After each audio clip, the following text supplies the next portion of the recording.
Good morning. 99 classes के platform पर आपका हार्दिक स्वागत है। कैसे हो आप सभी? आई होप कि आप सभी स्वस्थ हैं एंड मस्त है। जो साथी एसएससी, रेलवे, बैंक, पटवार, सीट आदि की प्रिपरेशन कर रहे हैं उनके लिए क्लास बहुत ही महत्वपूर्ण साबित होने वाली है। वीडियो के अंत तक जरूर बने रहें। और यदि आप चैनल पर नए हो तो चैनल को सब्सक्राइब जरूर कीजिए, जिससे आने वाले वीडियो का नोटिफिकेशन आपके पास तुरंत आ जाए। और वीडियो को अपने दोस्तों के पास शेयर कीजिए जो गवर्नमेंट जॉब की तैयारी कर रहे हैं। आज का सेशन स्टार्ट करते हैं।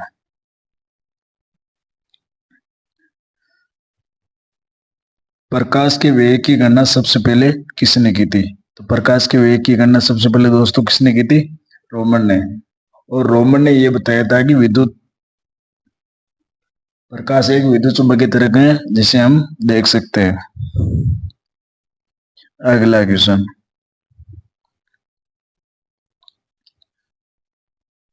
निर्वात में प्रकाश की चाल क्या होती है? तो दोस्तों निर्वात में प्रकाश की चाल कितनी होती है? 3 × 10⁸ मीटर प्रति सेकेंड।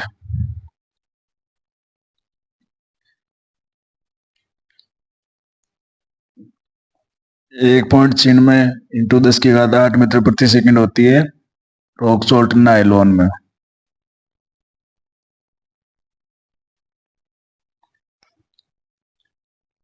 2 × 10⁸ मीटर प्रति सेकेंड होती है ग्लास में।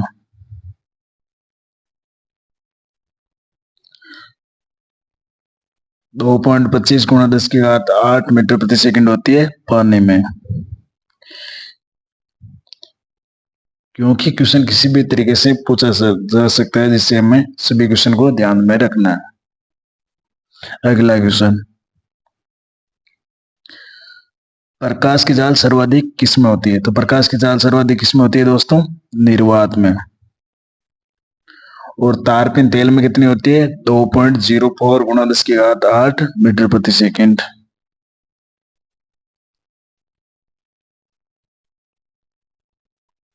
अगला क्वेश्चन। प्रकाश छोटे छोटे कणों से मिलकर बना होता है। तो क्या पूछा गया दोस्तों? प्रकाश छोटे छोटे कणों से मिलकर बना होता है, क्या कहलाते हैं?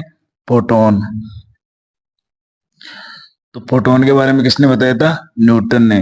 और कौन से सिद्धांत में बताया था? कणिका सिद्धांत में। अगला क्वेश्चन।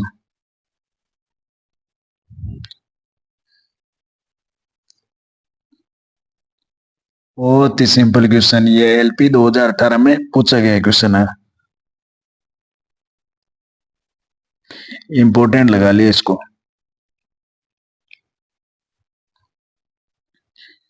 तो प्रकाश विकिरण की प्रकृति किसके समान होती है? तरंग व कण दोनों के समान। प्रकाश फोटोन कण के रूप में यदि नहीं चल रहा है तो वो कौन से रूप में चलता है? तरंग के रूप में। अगला क्वेश्चन।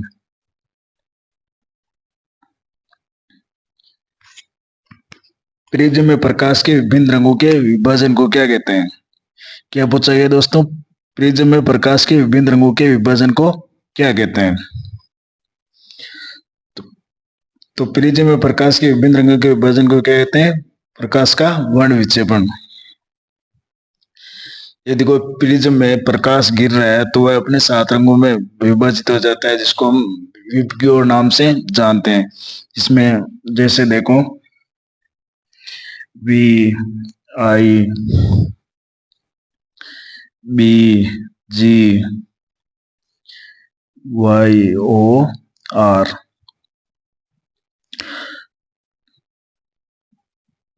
तो वी से हो गया बैंगनी, आई से जामुनी, बी से नीला, और जी से ग्रीन, येलो से पीला, ओ से ऑरेंज और रेड। इसमें ये विभाजित हो जाता है। अगला क्वेश्चन। ये देखो बहुत सिंपल क्वेश्चन वापस आ गया है। जैसे हमने पिछले क्वेश्चन में भी देखा था 7 रंग, तो इंद्रधनुष भी 7 रंगों से बना होता है। तो इंद्रधनुष कितने रंगों से बना होता है? क्या पूछा गया दोस्तों? इंद्रधनुष कितने रंगों से बना होता है? तो कितने रंगों से बना होता है? 7। जो भी पहले हमने 7 नाम दिए थे वो सेम ही है। अगला क्वेश्चन। प्रकाश का तरंग सिद्धांत सबसे पहले किसने दिया था? क्या पूछा गया दोस्तों? प्रकाश का तरंग सिद्धांत सबसे पहले किसने दिया? तो किसने दिया? हाइगेन ने। अगला क्वेश्चन, प्रकाश के व्यतिकरण का सिद्धांत किसने दिया? क्या पूछा गया दोस्तों? प्रकाश के व्यतिकरण का सिद्धांत किसने दिया? तो प्रकाश के व्यतिकरण का सिद्धांत दिया था थॉमस यंग ने। अगला क्वेश्चन, बहुत ही सिंपल क्वेश्चन, व्यतिकरण कितने प्रकार का होता है? क्या पूछा गया दोस्तों? व्यतिकरण कितने प्रकार का होता है? तो व्यतिकरण कितने प्रकार का होता है? दो प्रकार का। तो कौन कौन से प्रकार होते हैं? दो, संपोषी व्यतिकरण और विनाशी व्यतिकरण। तो संपोषी व्यतिकरण किसे कहते हैं? यदि तरंगे एक ही डायरेक्शन में चल रही है तो उनको संपोषी व्यतिकरण कहते हैं, और यदि तरंगे विपरीत डायरेक्शन में चल रही है तो उसको विनाशी व्यतिकरण कहते हैं। अगला क्वेश्चन,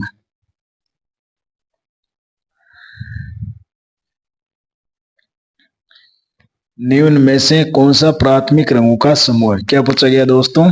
निम्न में से कौन सा समूह प्राथमिक रंगों का है? कौन सा है? लाल, नीला और हरा। अगला क्वेश्चन, निम्न में से कौन सा द्वितीयक रंगों का समूह है? तो द्वितीयक रंगों का समूह कौन सा होता है? बैंगनी, पीला और नारंगी। अगला क्वेश्चन, इंद्रधनुष के मध्य में कौन सा रंग होता है? क्या पूछा गया है? इंद्रधनुष के मध्य में कौन सा रंग होता है? तो हम प्रकाश के वर्ण विचंबन में पढ़ा था, V I B G Y O R. तो इसमें बीच में कौन सा रंग आ रहा है? ग्रीन, हरा। तो कौन सा ऑप्शन राइट होगा? हरा। अगला क्वेश्चन,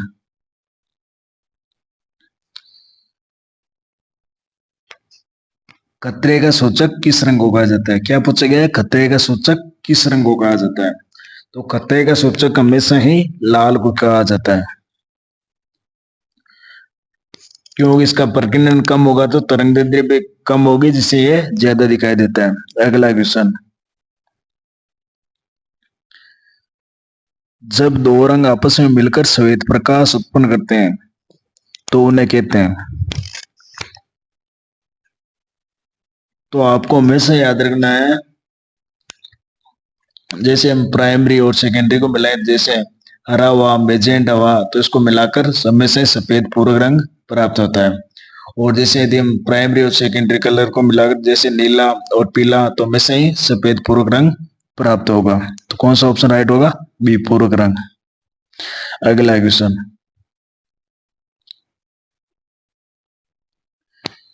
सूर्य से पृथ्वी तक आने में कितना समय लगता है? क्या पूछा गया है? सूर्य से पृथ्वी तक प्रकाश आने में कितना समय लगता है?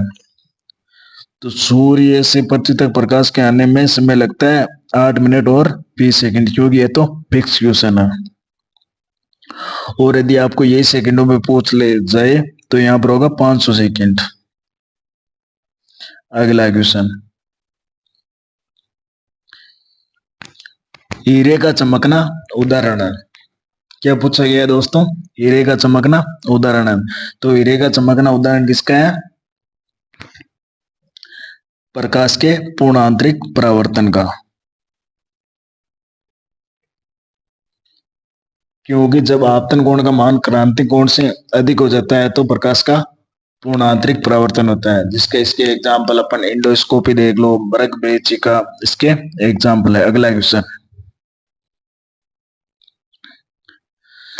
सबसे अधिक अपवर्तनांक किस रंग में होता है? तो सबसे अधिक अपवर्तनांक किस रंग में होता है? सबसे अधिक अपवर्तनांक होता है बैंगनी रंग में, और सबसे कम किस में होता है? लाल रंग में, क्योंकि तरंगदैर्ध्य व्युत्क्रमणानुपाती होती है अपवर्तनांक के।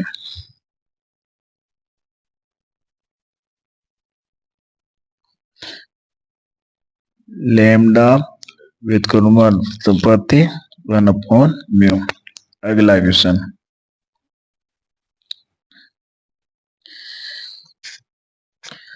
सीवी रमन को किसके अध्ययन के लिए नोबेल नोबेल पुरस्कार मिला? क्या पूछा गया है? सीवी रमन को किसके अध्ययन के लिए नोबेल पुरस्कार मिला था? प्रकाश के प्रकीर्णन।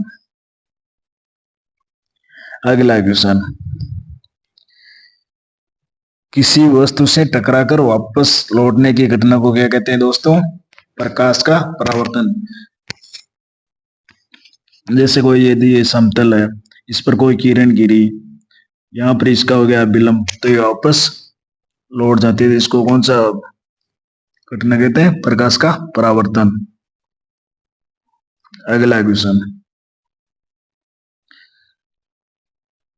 निम्न में से कौन सी प्रदीप्त वस्तु है? बहुत ही अच्छा क्वेश्चन।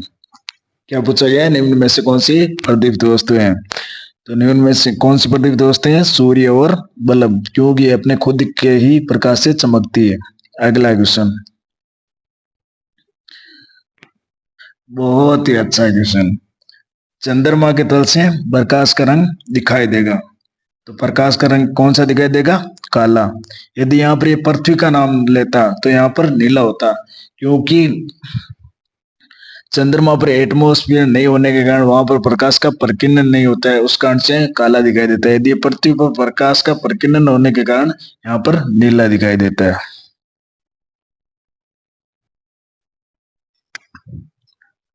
आपके लिए एक मोटिवेशन लाइन, मंजिल मिलेगी भटकर से, गुमराह तो वो लोग हैं जो घर से निकले नहीं। क्या कह रहे हैं कि मंजिल तो मिल जाएगी, गुमराह तो वो लोग हैं जो घर से निकले नहीं। जो मतलब घर से बाहर निकल गए उनको तो मंजिल 100% ही मिलेगी। तो अब आपका तो मोटिवेशन हो गया। मेरे मोटिवेशन के लिए चैनल को सब्सक्राइब कीजिए और वीडियो को अपने दोस्तों के पास शेयर कीजिए। और 99 क्लास एज के नाम से एक टेलीग्राम चैनल है जिसका मैंने लिंक डिस्क्रिप्शन में दे दिया, जिसको आप जाकर ज्वाइन कर लो, क्योंकि वहां पर डेली करंट अफेयर्स और उनकी पीडीएफ वगैरह आती रहती है। तो आगे क्वेश्चन देखते हैं।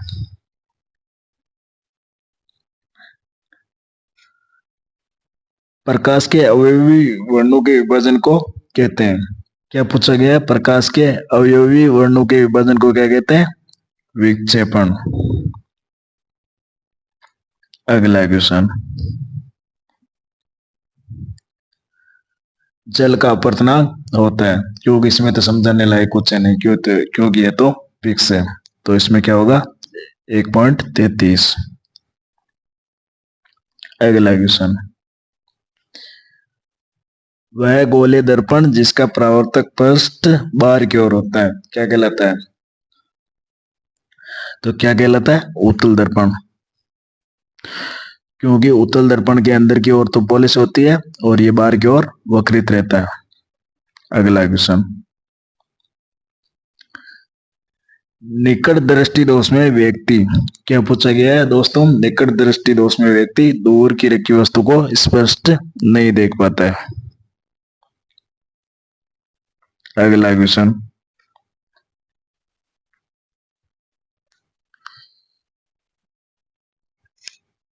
तारे टिमटिमाते हैं, तो तारे किसके कारण टिमटिमाते हैं? अपवर्तन के कारण, क्योंकि जैसे ये कोई समतल है, ये विलंब हो गया, जैसे कोई किरण विरल से सघन माध्यम से आती है तो वह अपने पथ से दूर विचलित हो जाती है, अर्थात हट जाती है, तो इसके कारण टिमटिमाते तारे। अगला क्वेश्चन,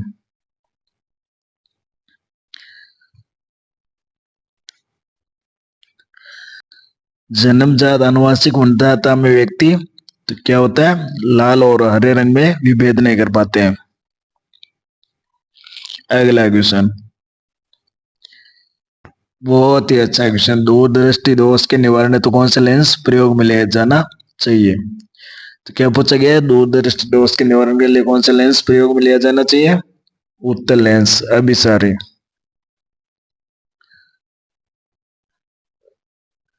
और इसको हाइपर मेट्रोपिया भी कहा जाता है, और निकट दृष्टि दोष को मायोपिया भी कहा जाता है, और उसके लिए कौन सा लेंस प्रयोग में लिया जाता है? अवतल। अगला क्वेश्चन, क्योंकि क्वेश्चन किसी भी तरीके से पूछा जा सकता है तो हमको सभी याद रखना है।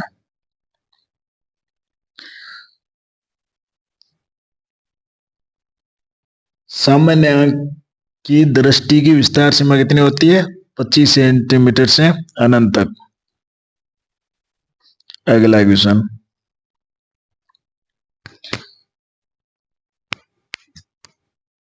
आंख की रेटिना पर बना प्रतिबिंब होता है, तो आंख की रेटिना पर बना प्रतिबिंब क्या होता है दोस्तों? वास्तविक, उल्टा और छोटा। अगला क्वेश्चन,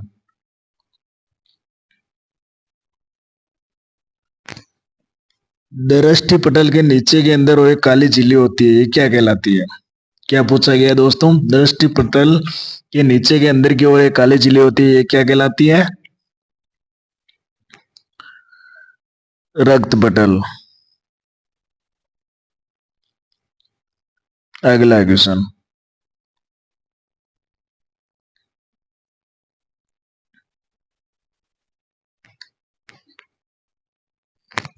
कॉर्निया के ठीक पीछे का अपारदर्शी पर्दा क्या कहलाता है?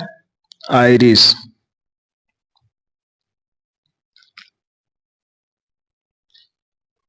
और आंखों का कलर भूरा ब्लैक आइरिस के कारण ही होता है। अगला क्वेश्चन, बहुत ही अच्छा क्वेश्चन है। सामान्य दूरबीन कितने प्रकार का होता है? दूरबीन कितने प्रकार का होता है? 2 प्रकार का। और कौन कौन से? अपवर्तक और परावर्तक। अगला क्वेश्चन, गैलीलियो के दूरदर्शी में प्रयोग किया गया था, तो क्या प्रयोग किया गया था? अवतल लेंस। और ये दूरबीन, फिल्म प्रोजेक्टर, सूक्ष्मदर्शी, फोटो कैमरा आदि में भी प्रयोग किया जाता है। अगला क्वेश्चन,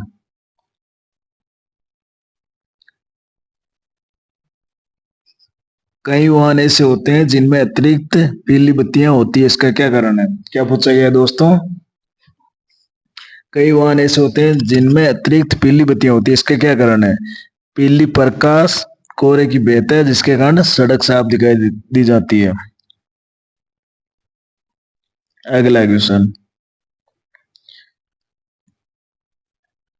दाढ़ी बनाने के लिए किस दर्पण का प्रयोग किया जाता है?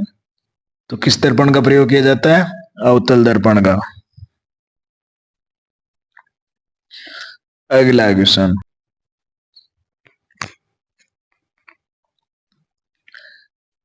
बहुत ही अच्छा क्वेश्चन, कांच में आई दरार का चमकना उदाहरण है, तो कांच में आई दरार का चमकना किसका उदाहरण है? पूर्ण आंतरिक परावर्तन का। जैसे छड़ का मुड़ा हुआ दिखाई देना, पानी से भरी हुई बाल्टी का पींदा ऊपर उठा हुआ दिखाई देना, सभी इसी के एग्जाम्पल है, आपको सभी को याद रखना है। अगला क्वेश्चन, जरा दृष्टि दोष किस में होता है? तो जरा दृष्टि दोष होता है वृद्धावस्था में, क्योंकि इसमें प्रत्यास्थता कम हो जाती है, तो इनको नई दूर की और नई निकट की वस्तु दिखाई देती है। अगला क्वेश्चन, स्पष्ट दृष्टि की न्यूनतम दूरी कितनी होती है? तो स्पष्ट दृष्टि की न्यूनतम दूरी कितनी होती है? 25 सेंटीमीटर। अगला क्वेश्चन,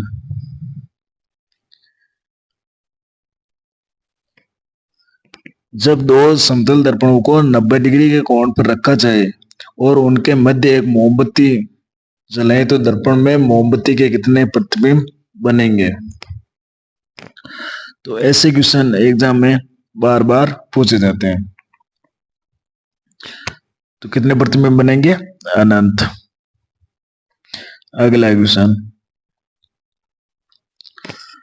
सूर्य से प्रकाश का आंतरिक परावर्तन हो सकता है यदि प्रकाश, क्या पूछा गया दोस्तों? सूर्य से प्रकाश का आंतरिक परावर्तन हो सकता है यदि प्रकाश, तो किसमें है? वायु से कांच में जाए तो ऐसा होता है।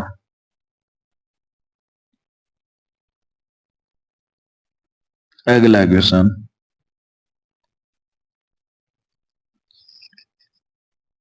कार्तिक चिन्ह परिपाटी में आपतित प्रकाश की दिशा में मापी गई दूरियां होती है धनात्मक। अगला क्वेश्चन,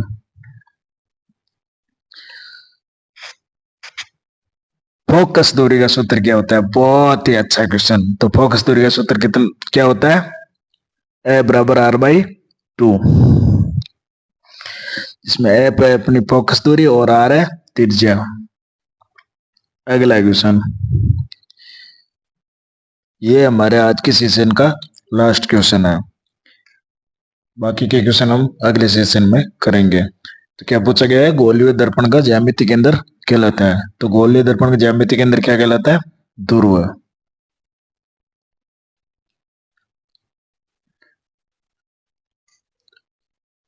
आज के सेशन को हम यही विराम देते हैं। अब आपको क्या करना है? क्वेश्चन की प्रैक्टिस करनी है और ज्यादा से ज्यादा प्रैक्टिस करनी है। जो ज्यादा प्रैक्टिस करेगा उसको उतना ही ज्यादा बेनिफिट होगा। और वीडियो को लाइक कीजिए और वीडियो कैसे लगा कमेंट में जरूर बताइए। और वीडियो को अपने दोस्तों के पास शेयर कीजिए और चैनल को सब्सक्राइब कीजिए। Bye bye, take care, thank you so much.